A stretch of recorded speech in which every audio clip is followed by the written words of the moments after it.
Hey everybody, this is Jeffrey again, and I'm back for another story time. Story time number two. Dos. Anyway, this story time, I'm going to talk about the time where I had to put the balls on this boy on the bus. Now, let me say, I don't condone violence in any form, but sometimes you have to stand up for yourself, and this is one of the times I stand up for myself. And during my lifetime, I literally got into not a lot of fights that I can even count on my hand. I'm not a violent person at all. But, he would test on my patience and I had to put my hands on him. Anyway, so this storyline takes place when I was in 7th grade. And when I was 7th grade, I used to ride the bus. And if you rode the bus, back then we had assigned seating. So you really couldn't pick where you sat at. The only time you could pick where you sat at was in the morning, but it was really overcrowded. And that's really why we had assigned seats in the afternoon. Another reason we had assigned seats because they picked up the high school kids. But anyway, back to the story. Anyway, so one day I'm on the bus, I'm minding my business, and I'm preparing to go home. I'm sitting down, I'm talking to one of my friends or whatever. And we'll call this dude Stranger. Him and his friends used to always throw paper, pencils, bottles of water, bottles of Coke. These are the times where before they outlawed all this stuff, these Cokes and chips and all that other stuff, and they used to get a lot of this stuff on the low.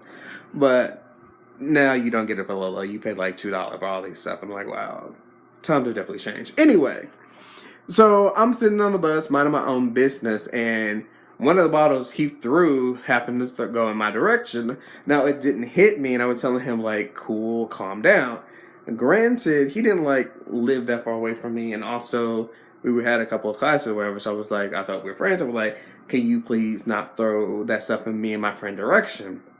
So, I guess he played no dust, and him and his friends, throwing stuff, he threw, a pencil at me.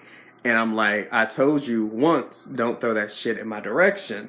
So by this time, I'm getting mad because I told him already that I don't want you to throw shit in my direction. At this point, I'm going to leave it alone. So once again, they're throwing shit. They're throwing paper. They're throwing pencil. They're throwing backpacks. It's at this point, I'm not gonna say at this point the bus driver should do anything, but he was older, so he really didn't do anything. He was always say, stop it, sit down, but he really didn't do anything. Only time he did anything when fights got out and he used to call the police. And this is where I kinda got scared because that's why I didn't want to fight. But at the end of the day, this other girl, I forgot her name, whatever we're gonna call her. We'll call her Blue or whatever. She was kind of hoodish in many ways. She lived in the hood. She was about that life, and I was definitely about that life. But once he threw it at me and we got to the argument, she was kind of egging it on for us to go ahead and fight.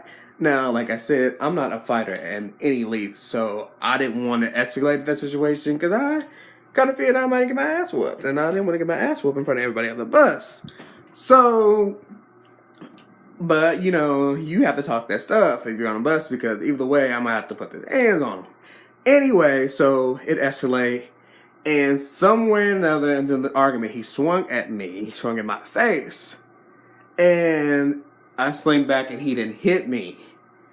But then he swung again, and he did hit me. He hit me in my shoulder or whatever. So I got my fist, and I hit him hard on my head. I couldn't hit him in the face like this. And then we started bawling. I had to put them hands on. I was like, pow, pow, pow.